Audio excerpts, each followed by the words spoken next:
చూస్ country delight, live better. ఇప్పుడే country delight యాప్ని download చేసుకోండి. నమస్తే, వెల్కమ్ టు సుమన్ టీవీ. నేను మీ సాయి భైరి. ఇప్పుడున్నటువంటి పరిస్థితుల్లో ప్రతి ఒక్క మనిషి కూడా ఏదో ఒక లోన్ తీసుకోవడం పరిపాటిగా మారింది.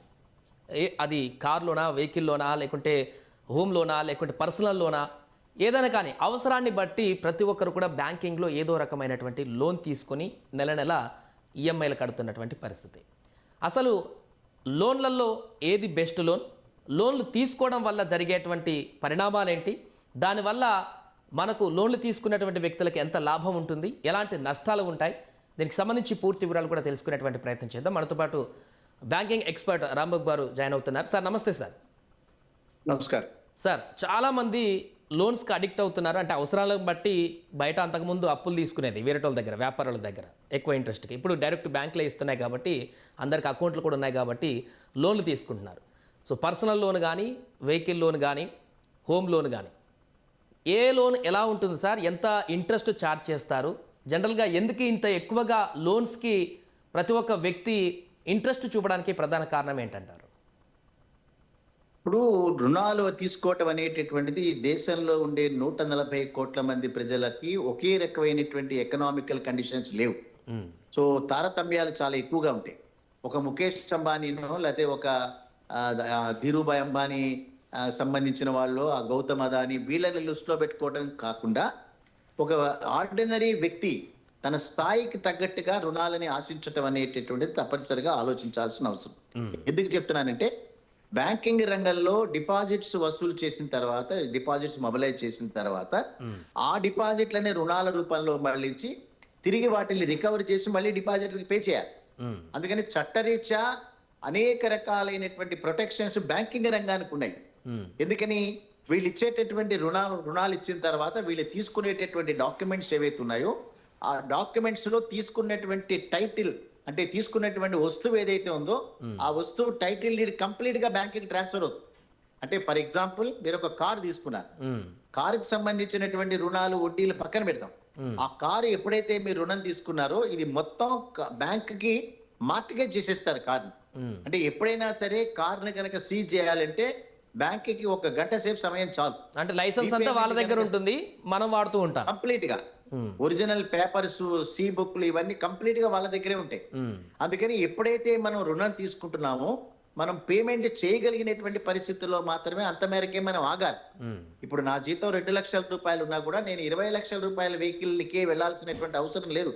కార్ని మనం కనుక ఫ్యామిలీ మెంబర్స్ తో ఒక సుఖప్రదమైనటువంటి జీవితాన్ని కొనసాగించడానికి 4-5 లక్షల్లో కూడా ఉంటాయి. ఎందుకనే చెప్తున్నానంటే, రేపు పొద్దున్న పరిణామాల్లో ఈ కార్ అనేటటువంటి యొక్క దానికి సంబంధించిన డాక్యుమెంట్స్ అని మన దగ్గర ఉండవు, అది బ్యాంకింగ్ రంగం లోపలికి వెళ్తాయి. అదే రకంగా హౌసింగ్ లోన్, మనం కొనుక్కున్నటువంటి హౌస్ అంతా కూడా బ్యాంకుగా మార్టిగేజ్ చేయబడుతుంది. అదంతా పేపర్స్ అన్ని, ఒరిజినల్ డాక్యుమెంట్స్ అన్ని బ్యాంకులో ఉంటాయి. సో ఇవన్నీ కనుక మనం చూసుకున్న రోజున తప్పనిసరిగా ఆలోచించి నిర్ణయం తీసుకోవాలి. ఒకవేళ ప్రయోజనం పొందేటటువంటి కుటుంబాలు కనుక ఆలోచిస్తే, బ్యాంకింగ్ లో వ్యక్తిగతమైనటువంటి రుణాలు ఉన్నాయి, ఇవి చాలా ఎక్కువ వడ్డీతో కూడుకునేటువంటి రుణాలు. రెండోది ఎడ్యుకేషనల్ లోన్స్ ఉన్నాయి. ఇవాళ డాలర్కి 91 రూపాయలు ఎప్పుడైతే అది ఆల్ టైమ్ లోయెస్ట్ దానిలో పడిపోయిందో, 91 రేపు 95 అయ్యే ప్రమాదాలు ఉంటాయి. సో విదేశాల్లో చదువుకునేటటువంటి పిల్లలు ఏదైతే ఉన్నాయో వాళ్ళు తీసుకునేటటువంటి ఎడ్యుకేషన్ రుణాల మీద చాలా ఎక్కువ మొత్తంలో వాళ్ళు పే చేయాల్సిన అవసరం వస్తుంది. అంటే మొన్నటి వరకు 60-70 రూపాయలు ఉన్నప్పుడు మనం పే చేసేటటువంటి, అంటే మనం తీసుకునేటువంటి బ్యాంకు రుణం డాలర్లో కన్వర్ట్ చేసి మనం పే చేయాలి. సో డాలర్లో కన్వర్షన్ చేసినప్పుడు ఒక రకమైన మొత్తాన్ని మనం పే చేసాం. ఇప్పుడు హెచ్చు మొత్తంలో మనం రూపాయలు ఇస్తే తప్ప డాలర్ రాదు. సో ఎడ్యుకేషనల్ లోన్స్ బ్యాంక్ నుంచి తీసుకున్నా ఇవన్నీ కూడా చాలా ఎక్కువగా కాస్ట్లీ అయినటువంటి రుణాలు. అయినప్పటికీ కూడా ఎడ్యుకేషన్ రుణాలు ఈ దేశంలో తీసుకున్న వ్యక్తులు కూడా ఉపయోగకరమైన రుణాలు, తక్కువ వడ్డీకి దొరికేటటువంటి రుణాలు ఎడ్యుకేషనల్ లోన్స్. మూడోది వచ్చేటప్పటికి హౌసింగ్ రుణాలు. ఇది చాలా అద్భుతమైనటువంటి వ్యక్తులకి చాలా ప్రయోజనం కలిగించేటటువంటి, కానీ తన స్థాయికి తగ్గట్టుగా మాత్రమే హౌసింగ్ రుణాలు తీసుకోవాలి తప్పిస్తే తన కుటుంబంలో వేరే వాళ్ళకి పెద్ద పెద్ద ఇల్లు ఉన్నాయనో, తన స్నేహితులకు ఉన్నాయనో ఆ రకంగా ఆశపడాల్సినటువంటి అవసరం లేదు. ఇప్పుడు వీటన్నిటిలో దేనికి తక్కువ ఇంట్రెస్ట్ ఉంటుంది సార్? హౌసింగ్ కానీ, వెహికల్ కానీ, పర్సనల్ లోన్ కానీ, ఎడ్యుకేషన్ కానీ, అన్నిటిలో రేట్ ఆఫ్ ఇంట్రెస్ట్ తక్కువ ఉండే దేంట్లో సార్? ఎడ్యుకేషన్ రుణాలకు మాత్రమే అన్నిట్లలో కంపేర్ చేస్తూ తక్కువ రుణాలు ఉంటాయి. దాని తర్వాత వ్యక్తిగతమైనటువంటి పర్సనల్ లోన్స్ కి చాలా ఎక్కువ రుణాలు ఉంటాయి. ఇవన్నీ నాన్ ప్రయారిటీ అడ్వాన్సెస్ అంటారు వీటిని. అంటే ప్రాధాన్యత రంగాలు కొన్ని ఉంటాయి, అప్రాధాన్యత రంగాలు కొన్ని ఉంటాయి. సో బ్యాంకులు వీటి కోసం ఎక్కువ డబ్బులు పక్కన పెట్టాం. సో వీటికి ఎక్కువ రుణాలు వసూలు చేస్తారు. గోల్డ్ లోన్ పోర్ట్ఫోలియో కూడా మన సౌత్ ఇండియాలో చాలా ఎక్కువగా రుణాలు ఇస్తున్నారు. ఎందుకంటే గోల్డ్ వాల్యూ పెరిగింది కాబట్టి గ్రాముకి చాలా ఎక్కువగానే రుణాలు వస్తున్నటువంటిది. అది కంప్లీట్ గా సెక్యూర్డ్ లోన్ అది. కానీ అది కూడా తనకి ఒక ఫిక్స్డ్ టైంలో ఏదైతే ఉందో దానిలో కనుక పే చేయకపోతే గోల్డ్ మొత్తాన్ని తాకట్టు పెట్టేసుకుని అది తీసుకునేటటువంటి ప్రమాదాలు కూడా ఉంటాయి. సో రుణం తీసుకున్న తర్వాత వ్యక్తిగత రుణమైనా లేదా గోల్డ్ లోన్ తీసుకున్న రుణమైనా తిరిగి దీన్ని ఎక్కడ మదుపు చేసామనేటటువంటిది ఇంపార్టెంట్. ఆ మదుపు చేసిన చోట కనుక వీడు పోగొట్టుకుంటే వీడు తీసుకునేటువంటి గోల్డ్ అంతా పోయేటటువంటి ప్రమాదం. సో దీనిలో వ్యక్తిగతంగా హౌసింగ్ రుణాలు మాత్రం చాలా ఉపయోగకరమైన రుణాలు. అది 9 నుంచి 9.5% మధ్యలో ప్రతి బ్యాంకుల నుంచి దొరుకుతాయి. వేరే వాటితో కంపేర్ చేస్తే అది చీపెస్ట్ రుణాలుగా ఉంటాయి. పర్సనల్ లోన్స్ తీసుకున్నా ఈ పర్సనల్ లోన్స్ ఎట్లా ఇస్తారు సార్? అంటే పర్సన్ సిబిల్ స్కోర్ ని బట్టి ఇస్తుంటారా, లేకుంటే ఆ జీతాన్ని బట్టి ఇస్తుంటారా, వ్యక్తుల యొక్క ఏ లోన్ అయినా సిబిల్ స్కోరే. ఓకే, సిబిల్ స్కోరు 720, 715 దాటకుండా ఎవరికి కూడా సిబిల్ కనుక ఇది అయితే రుణాలు వచ్చేటువంటి అవకాశాలు లేవు. సిబిల్ ని మళ్ళీ మనం మన చేతుల్లో ఏమి లేదు కదా పెంచుకునేటటువంటిది.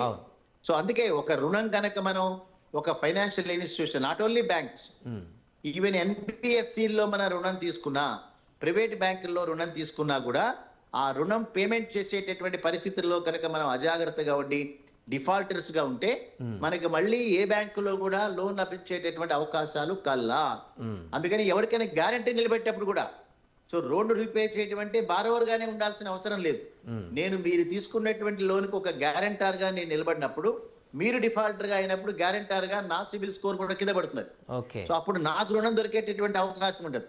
ఎక్కడైనా కనుక నేను రుణం తీసుకున్నప్పుడు దాన్ని స్టాప్ చేస్తారు, ఇది క్లోజ్ చేస్తే తప్ప మళ్ళీ ఇచ్చేటటువంటిది కాదు. అందుకని ఈ దేశంలో గడిచినటువంటి 10 సంవత్సరాల కాలంలో ఆర్థిక పరమైనటువంటి ట్రాన్సాక్షన్స్ ఏవైనా కనుక మనం చేయాలంటే సిబిల్ స్కోర్ అనేటటువంటిది తప్పనిసరి. ఇప్పుడు హౌసింగ్ లోన్ కూడా కంపల్సరీ సిబిల్ స్కోర్ ఉండాలా సార్? హౌసింగ్ లోన్ ఎందుకంటే దానికి షూరిటీ ఉంటుంది కదా ఆల్రెడీ. షూరిటీ ఉన్న అన్లెస్ బారోవర్ కనుక సిబిల్ స్కోర్ కనుక 720, 715 కనుక దాటకపోతే అతనికి హౌసింగ్ లోన్ కూడా అర్హత లేదు. అందుకని గ్యారంటీ ఇచ్చిన ఈ హౌస్ ను మార్టిగేజ్ చేసినా కూడా రీపేమెంట్ కెపాసిటీ చేసేటటువంటి వాళ్ళ యొక్క క్రెడిబిలిటీ కూడా, అంటే ఫైనాన్షియల్ ఇంటెగ్రిటీ సరిగ్గా కనుక లేకపోతే వాళ్ళకు కూడా రుణాలు వచ్చేటటువంటి అవకాశాలు లేవది. సో హౌసింగ్ లోన్ రుణాలు చాలా విరివిగా ఇస్తున్నారు. అది ముఖ్యంగా పబ్లిక్ సెక్టార్ రంగ బ్యాంకుల్లో తీసుకుంటే వాళ్ళకి అడ్వాంటేజ్ ఏంటంటే అందులో హిడెన్ ఛార్జెస్ ఉండవు. అంటే వడ్డీ మీద ఇంకొక చక్కెర వడ్డీ లాంటివి వేసేటటువంటి అవకాశం, hidden service charges public sector బ్యాంకుల్లో ఉండవు. కానీ ప్రైవేట్ సెక్టార్ బ్యాంకుల్లో కనుక రుణాలు కనుక తీసుకుంటే దానిలో మనం ఊహించినటువంటి సర్వీస్ ఛార్జెస్ వాళ్ళు కలెక్ట్ చేసేటటువంటి ప్రమాదాలు ఉంటాయి. ఒకసారి తీసుకున్న తర్వాత మళ్ళీ మనం దాన్ని రీపేమెంట్ చేయలేం. ఒకవేళ మధ్యలో కనుక మనకి ఏదైనా కనుక డబ్బు కనుక మనకు వస్తే దాని మొత్తంలోని రీపే చేసే అవకాశం పబ్లిక్ సెక్టార్ రంగ బ్యాంకుల్లో ఉంటుంది. అదే ప్రైవేట్ బ్యాంకుల్లో కనుకైతే మధ్యలో రీపేమెంట్ చేసే అవకాశం మాత్రం కనిపించదు. Right sir, thank you so much sir. అది ప్రస్తుతం లోన్స్కు సంబంధించినటువంటి పూర్తి వివరాలు, ఏ లోన్ తీసుకుంటే ఎలాంటి అడ్వాంటేజ్ ఉంటుంది, ఏ లోన్ ఎందుకు బ్యాంకులు ఇస్తాయనేది కూడా రాంబాబు గారు చాలా చక్కగా వివరించారు. మరిన్ని ఇలాంటి ఇంట్రెస్టింగ్ బ్యాంకింగ్ అప్డేట్స్ కోసం చూస్తూనే ఉండండి సుమన్ టీవీ.